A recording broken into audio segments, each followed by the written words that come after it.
Well, hello and welcome to The Scene. This is a space for entrepreneurs who are building something meaningful and want a business that supports their life, not just their income. I'm Kim Speed and I'm a brand clarity coach, and I work with experienced professionals who have started service-based businesses but are still trying to build more consistent clients and income. On this show, we share real stories from entrepreneurs. What worked? What didn't? The lessons you only learn by actually building a business. So I'm really glad you're here. My guest today is Sarah Hanna. And Sarah has built not one, but several businesses. She's done it by following a thread that most entrepreneurs don't think to connect: strategy, mindfulness, and willingness to start over with intention.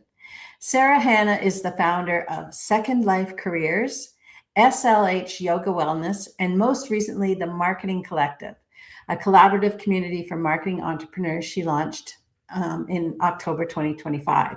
She's a website builder, creative strategist, marketing consultant, and mindfulness guide. And she brings all of those together into the work she does with entrepreneurs and professionals navigating growth and reinvention. She's also a yoga teacher and the author of the Amazon bestselling guided journal Reflections, which pairs her own international photography with quotes and journaling prompts designed to help people slow down and reconnect with themselves. So I want you to give a warm welcome to our guest, Sarah. I am so excited to have her here. Sarah, thank you so much for joining me today. Oh, thank you for having me, Kim. What a beautiful and amazing introduction. Thank you so much. Well, I am super excited to have you. I have been thinking about this for a while. You really fit in lovely with the group here, with the community. And hold on a second, I just closed something by accident. That happens. And there's a lot of people in this group in this community that have reinvented themselves. But Sarah, you've built multiple businesses across marketing, across wellness and mindfulness. So can you take us back to the beginning? What did your path look like before all of this came together?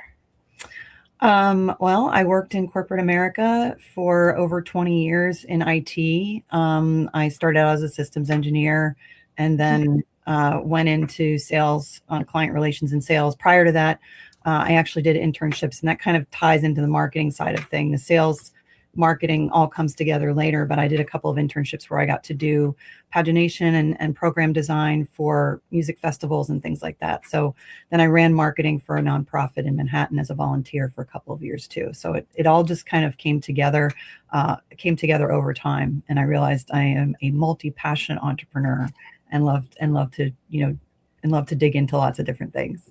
Yes, it certainly seems like it.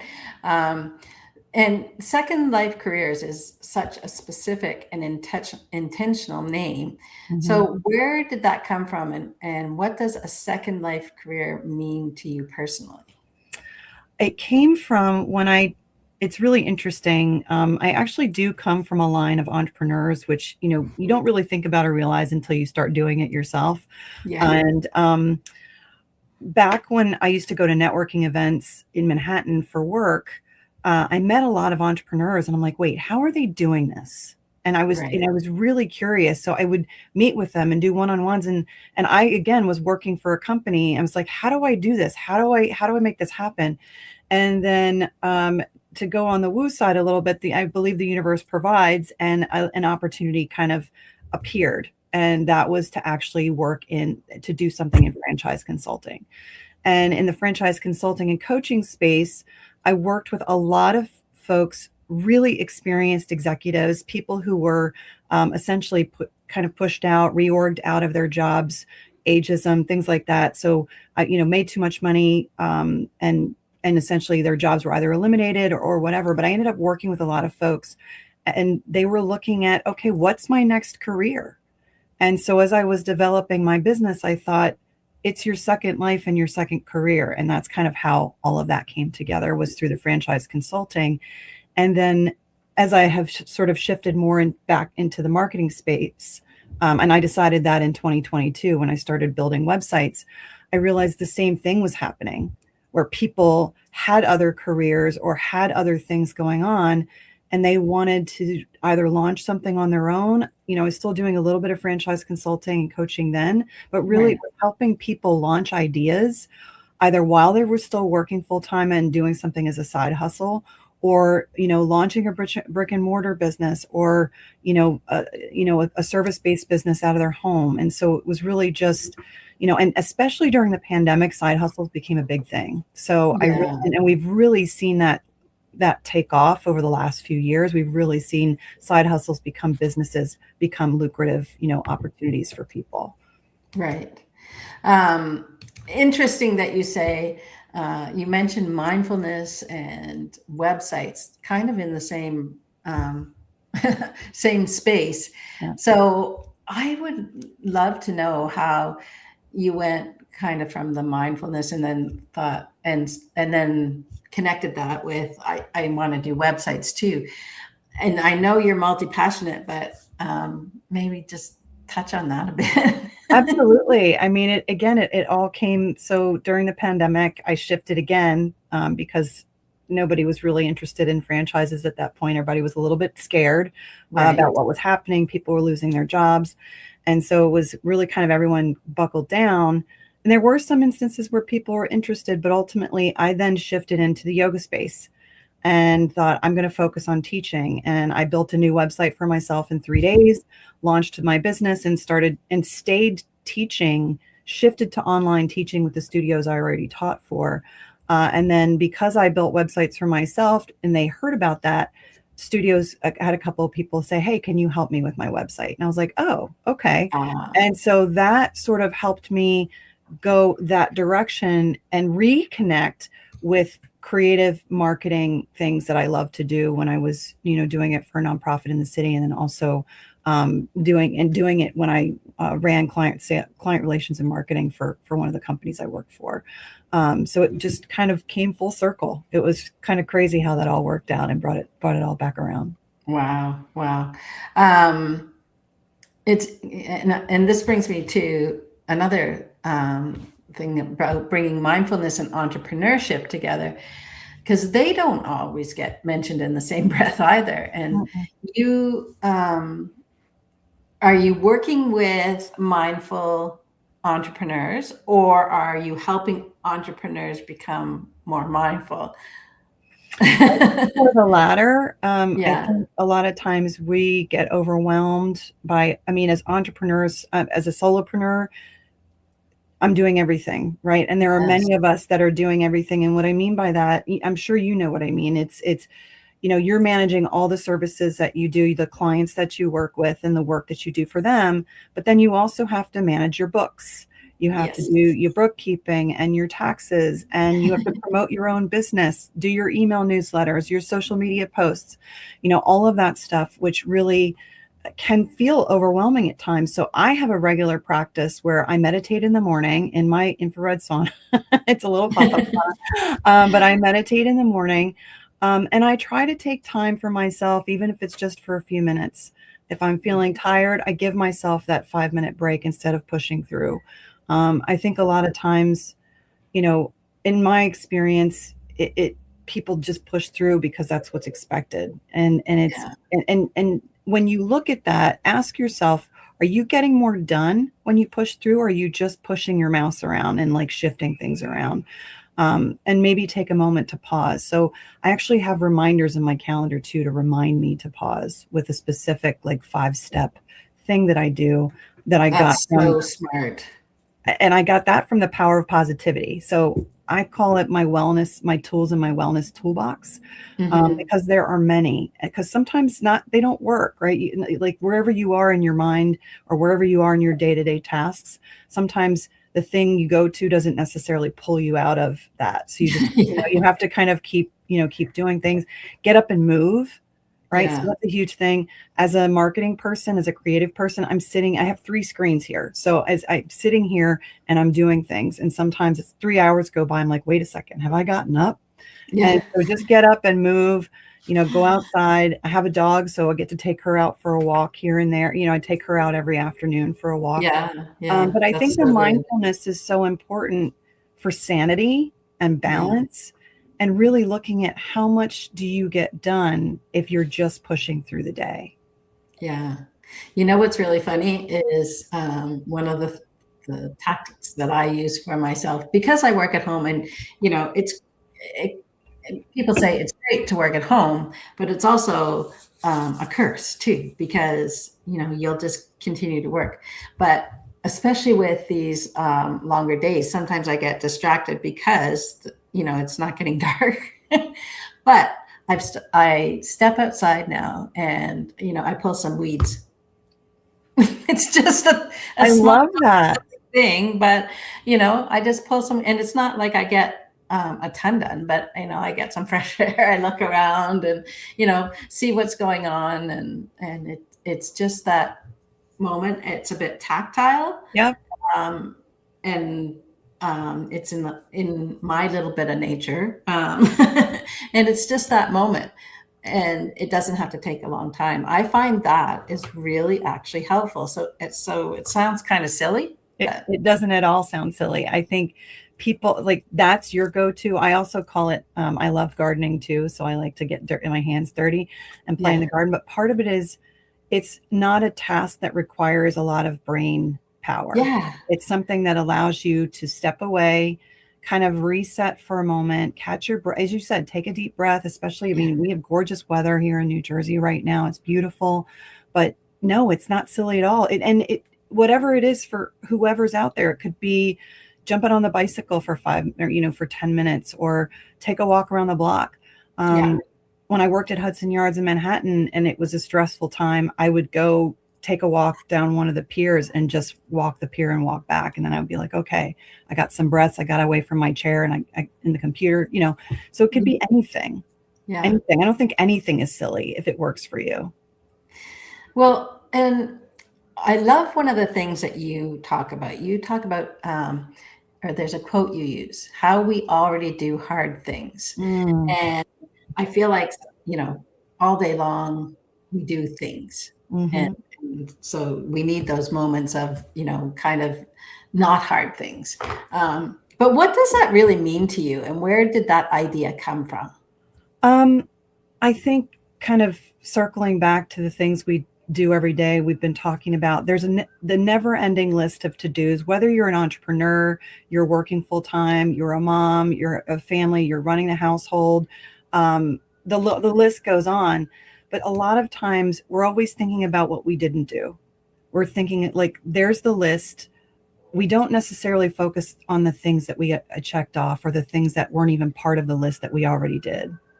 When you got Right. up this morning, did you make your bed? Did you brush your teeth? Did Yeah. you make your tea? Did you take your vitamins? Did you work out? Did you take Yeah. the dog out? Did you feed the cat? Like all the things that are not even part of the list that you do every day. Um, what did you accomplish that maybe you're like, oh yeah, I did that, but you didn't really embrace it, and you didn't really pause for a minute and give yourself that kudos, and recognize the amount of effort, work that went into it, because part of it is it's not about being humble. Recognize the greatness in you and give yourself the love for the work that you do for yourself and others every day, every day. And I think Right. when I say there are podcasts out there, I can do hard things, or we can do hard things, but we already do them. We just don't necessarily stop and recognize that. So that's Yeah, you're how that. right. We don't recognize them, or we don't give ourselves credit for them. We always think we need to do more. Mm-hmm. Mm-hmm. Yes, More, yes. more, more. Yeah. And we compare ourselves to other people and what we see other people doing, and we think that we should be doing that and what we're already doing. Yes. Yes. Yes. I can Yes. see the spiraling happening. Oh my goodness. So your journal reflections, Mm-hmm. it invites people to slow down in a world that rewards speed. I felt like this is a good segue into this. Mhm. Why do you think reflection has become so important for entrepreneurs? Well, I think people are overwhelmed, overstimulated, disconnected, maybe from themselves or, um, without even necessarily realizing it. It's not a bad thing. It's just one of those things that sort of happen because we're constantly Mhm. consuming information, opinions, content, pressures, but we rarely pause long enough to process our own feelings and our own thoughts. And sometimes when we're going through all of that, the awareness disappears too. We don't Mhm. necessarily, not necessarily aware. And reflection can create that space. Just taking that pause, right? What did I do today? Right? What did I do today? Yeah. What, and it's again, it's not about necessarily that it is hard to do, because I want to kind of take a moment and say it's yes, we do hard things, but they don't necessarily need to be difficult. That's not really what it means. It's really more about recognizing the everyday things that we do. Um, we don't necessarily always have the right answers either, right? Like, so Mhm. part of it is the list doesn't end, right? There's always something to do. Did I do it right? Did I do it wrong? But it doesn't mean it's about creating those moments where people can become more aware of themselves, right? With compassion instead of judgment, Yeah. because we're looking at what didn't I do Yeah. instead of what did I do. And I know Yes. that's a little bit repetitive, but it's No, it's so true, though. I think we all need to hear this more than one time. mm, Um, mm, because I was just thinking earlier, I was watching somebody in an event that I was part of, and I was listening, thinking, that's so brilliant. And, I should really be doing that as well and adding that, that, instead of thinking, yeah, but what I do is still really good. mhm, you mhm. know, Instead of giving myself some kudos and saying, oh, I'm also here too. And I have this experience that people are listening to and I'm adding value. Um, and people are interested. I'm looking at the other guy saying, oh, that's so smart. I should know that. Like, hello. The comparison, right? The Yeah. comparison, and always, so when I was doing my yoga teacher training, there was something she said during the training called, well, it's a term because poses and flows are asanas, which is the forms that we do when we're doing yoga. And when you're in a yoga class, if you've ever done yoga, sometimes people will look around like maybe they get a little lost or maybe they're trying to figure out what's next. But sometimes it's wachasana, like what is that person doing, right? So the same thing kind of comes up here where we're looking at what other people are doing and comparing ourselves and saying, well, I'm not there yet. That's okay. Your journey is Yeah. different from theirs. And, you know, it's more about what your intentions are and taking care of yourself, coming back to that awareness. That's the first chapter in my book, excuse me, is awareness. And Hmm. sometimes that reflection is challenging. Sometimes those questions are hard. But Yeah. again, it's not meant to be. It's really just meant for you to pause and find joy in yourself and the things that you already do. Yeah.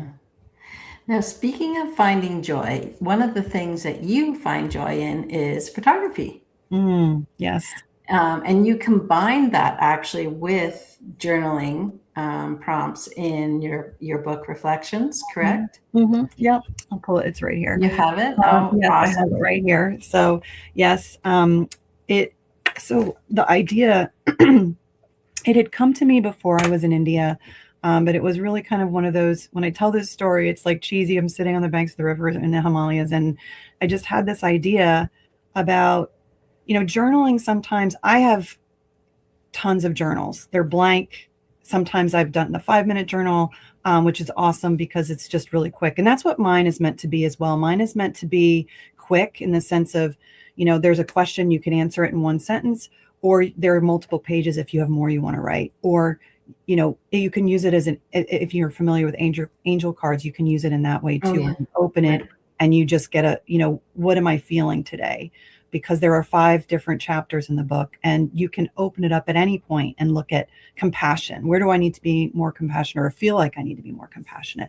I have a daily gratitude practice. I try to practice gratitude a lot every day. I started doing it 2 months ago, and I've continued, and it's made a huge difference in my life.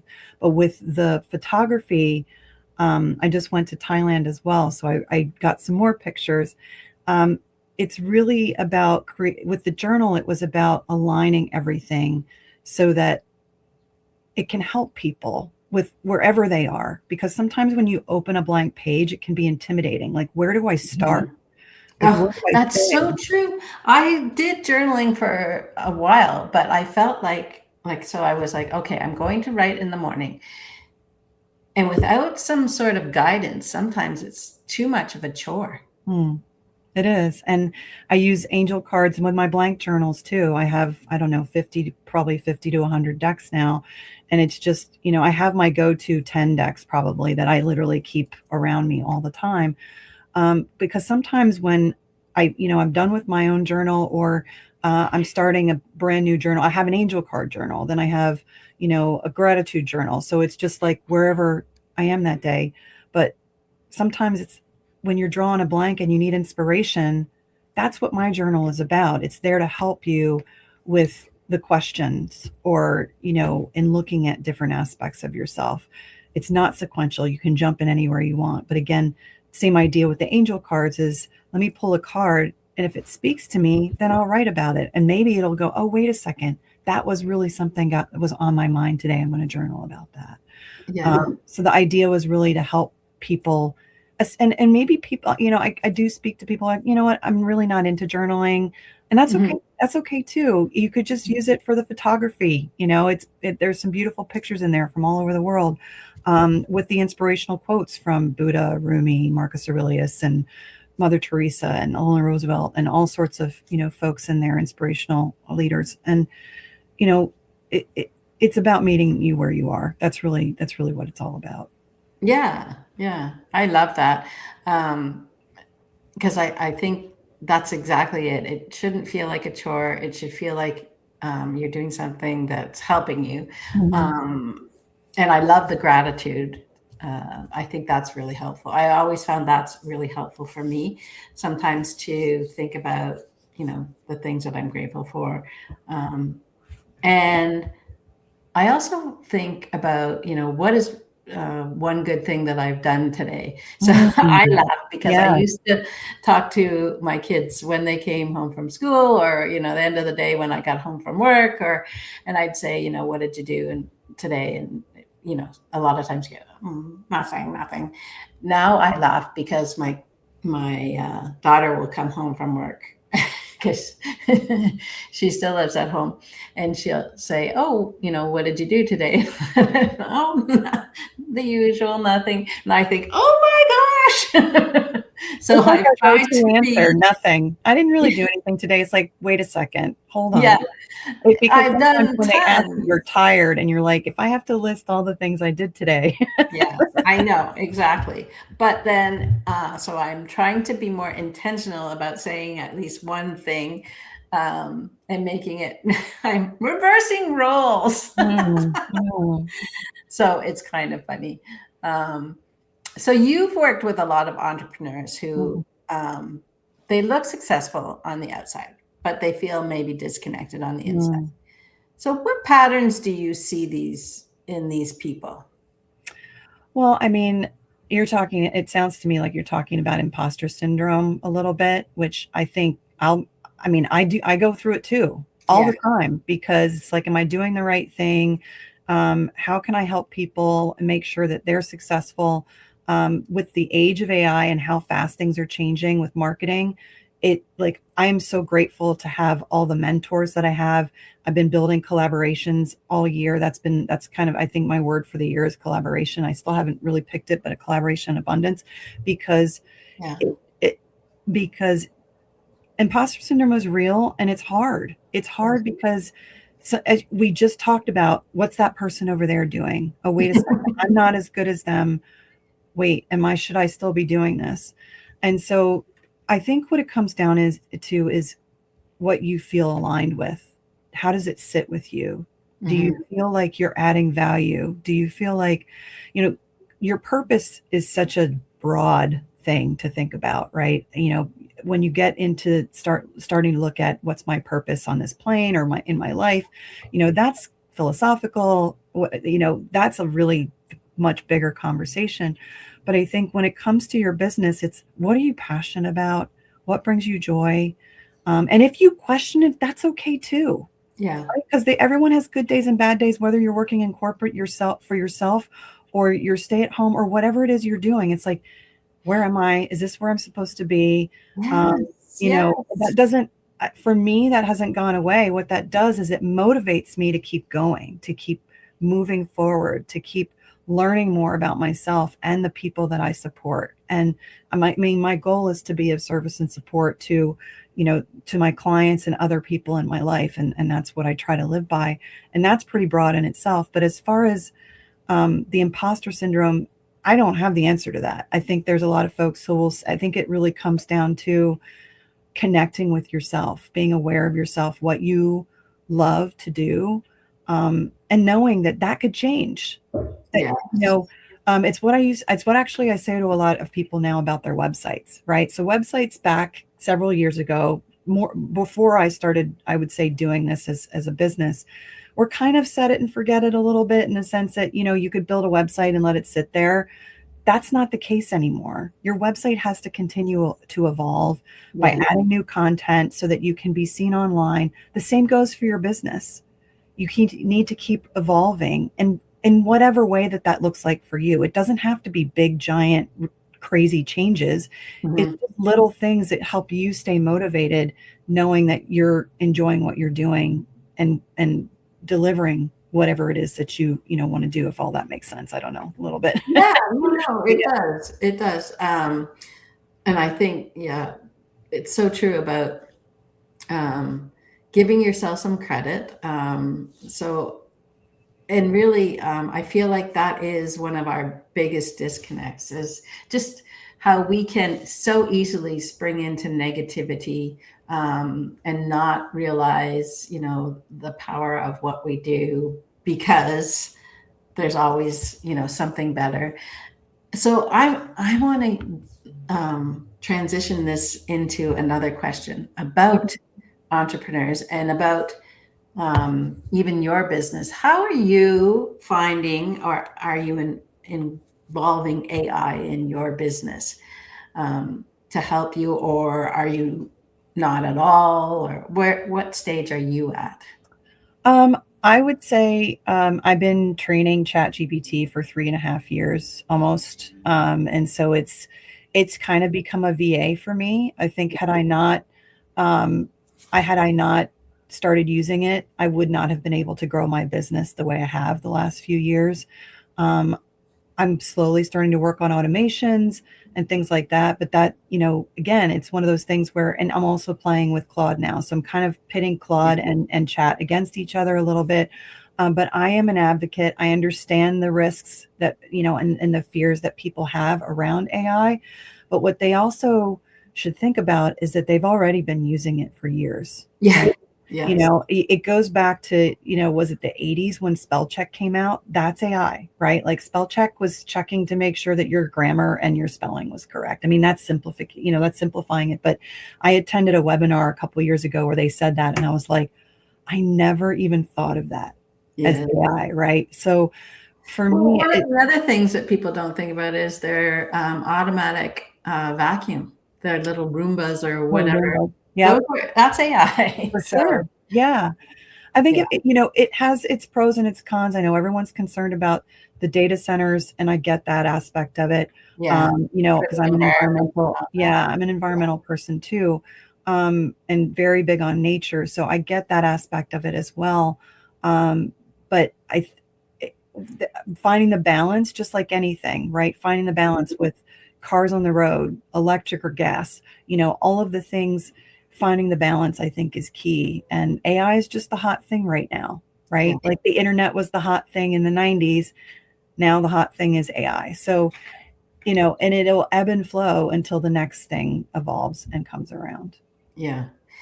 And I think that's one of the things I always like to compare with is, I started in this business before there was computers, or was just starting I was starting and computers were being introduced as the new tool. Mm. And we didn't have the internet yet. Mhm, And mhm. then the internet came and, and then everything was on these screens, and there was the same conversations happening before. It was like, oh, this is bad and it's taking over. Because I used to do type or have to order my type.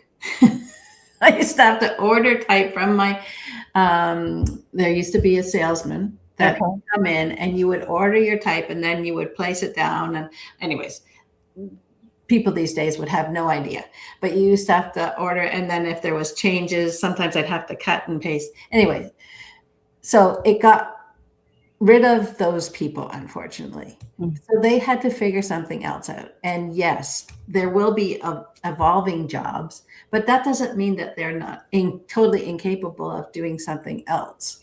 And that, I think, is something that happens throughout the ages. Yes. Jobs evolve and Correct. Yeah. technology evolves. But yes, definitely, I think one of the conversations that comes about is the amount of energy, the amount of water, and all that. But I think that there was problems with the others as well, and we can't avoid AI. I think it's here. It's here to stay. Absolutely. Yep. Yeah, and as you said, it's done so many beneficial things for specifically what I call solopreneurs or micro businesses. Yeah. And to be able to expand faster without having to have a whole team that you didn't have a budget for, right? Yeah. I mean, at the end of the day, it's creating efficiency, Yeah. and it's creating jobs too. Like, Yes. a lot of people are concerned about jobs, and just like you mentioned with computers did eliminate jobs. AI is going to eliminate jobs. It's also going to create jobs, just like computers did.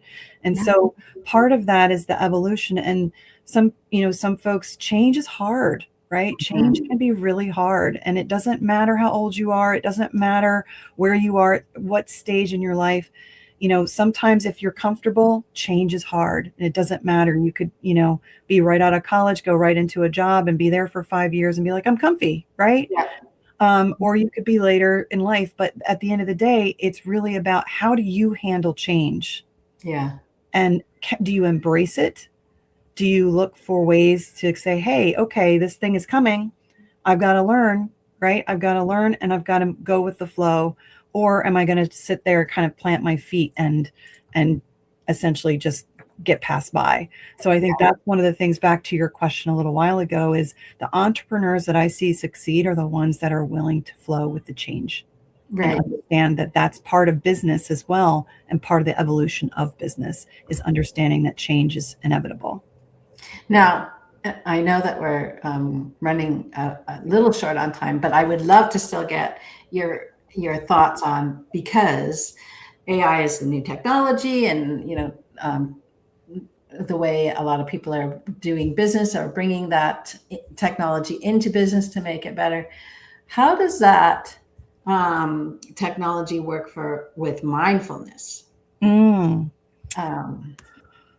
Wow. How does AI work with mindfulness? Is that Like, what is there any way that you bridge those things together? Is there ways that we can use technology for better mindfulness or our mindfulness practices? Is there anything you use?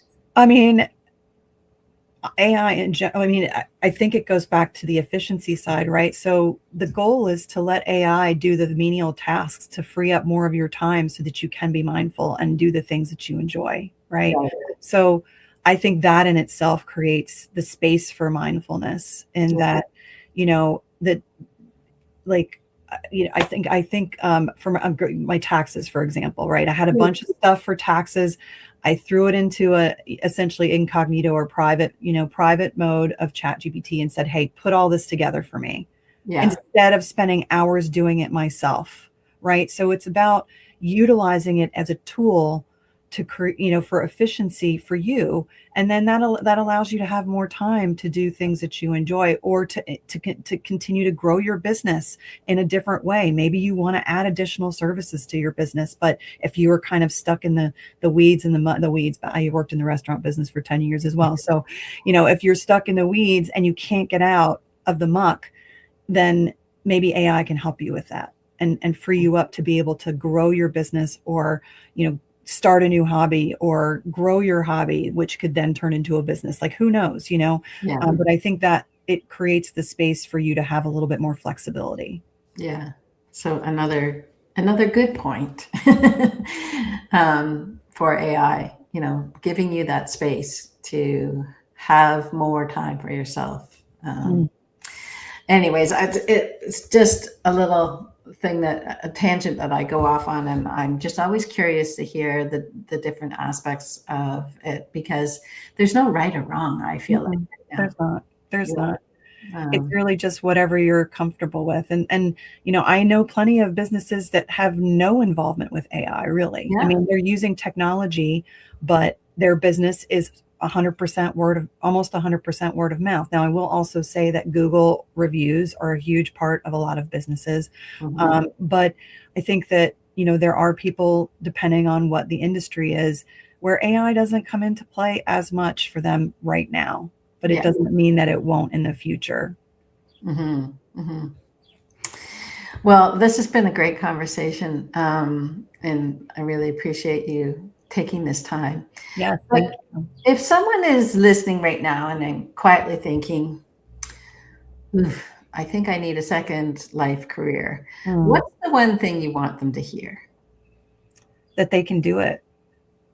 That the first step is just jumping in. I think that can sometimes, what is the analysis paralysis, right? So if you can, sometimes you can get stuck because you're like, okay, but I have all these things I want to do. And, but just take the first step. It could just be get your domain, right? secondlifecareers.com. I mean, to one of your points earlier, I now have something called Websites and Wellness, because I'm really combining, because I do sound bath events and I do yoga events. And then I also am speaking next week in New York about how we already do hard things. And I'm actually combining that with a meditative sound bath at the end. So we're doing a workshop. It's going to be kind of a little bit of a networking event. It's already sold out unless you're a member. So non-members are sold out. I think there are about 8 spots for members left. It's at Luminary in New York on the 19th at 5 p.m. But I'm combining the two. So it's business networking workshop. And then at the end, it's going to allow you some time to relax and disconnect for a moment, because I'm going to do a meditation and a sound bath. Oh, that's lovely. That sounds beautiful. So I've put up your website here. What is the best way for people to connect with you besides your website? LinkedIn. I would say LinkedIn is probably the other way. You can email me to sarah@secondlifecareers.com. I have a free 30-minute consultation, and that can really just be about us getting to know each other too. Also part of a couple of networking groups in Manhattan as well, a B&I chapter, and I'm also a member of Luminary. So I love meeting in person. Like, Zoom is great, online is great, but that's also why I enjoy teaching yoga, because it's still, bringing people together in community. And where sometimes with all of the online stuff, we may not get that as much anymore. Yeah, it's so true. We need both. We do. We need that technology. And that's why I was talking about that technology and the mindfulness. And, sometimes that technology is going to give you that opportunity to get to the yoga class that you want, where your friends are. Yeah. Sorry, I had mentioned earlier, my dog may decide that she wants to participate. So she's like shaking and doing her thing in the background. Oh, that's all right. That's all right. We welcome dogs. Yeah. Anyways, thank you so much, Sarah, for joining me today. It's been a real pleasure, and make sure that you connect with Sarah. Like she said, she loves having the 30 minutes conversation, which is almost never 30 minutes, by the way. When we're getting to know each other, it's not about the sale. It's about just getting to know each other. Right. It's the connection. Absolutely. It's the connection. Yeah. But yeah, websites, wellness, whatever you need, or just to chat, would love to meet you. Oh, that's great. Well, thank you so much for watching The Scene live. And if you've made it this far, then please make sure that you subscribe, that you like, and that you follow. And we'll see you next time on The Scene live. Bye for now. All right, thank you, Kim.